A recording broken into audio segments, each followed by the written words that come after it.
In this assignment, I was required to conduct a topology optimization for a reinforcement structure to reinforce one of the connections of a space station. This is the 3D model of the normal space station, and this is the diagram of the damaged arm. So first, I surveyed the site and came up with the design domain and design loading.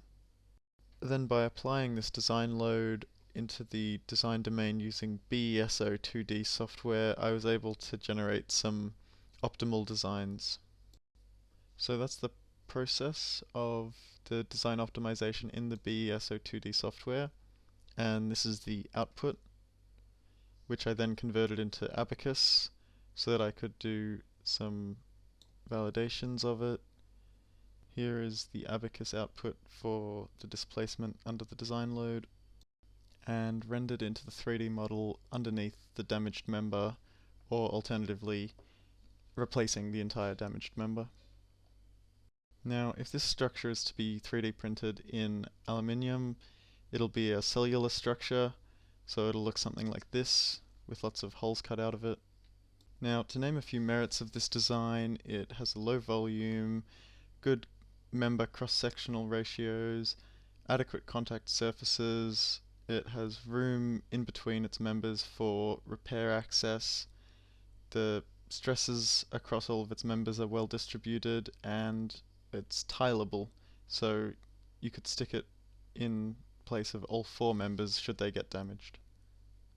Some downsides of this design are that all of the measurements that it's based on are taken from models, so it's difficult to verify those, and not enough validation has been undertaken to be sure that this design is the most optimal.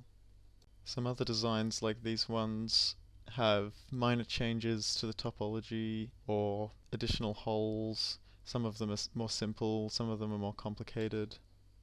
And after considering all these designs, the best one, which is the first optimal design that I went with, was exported as a STL file and sent to be 3D printed.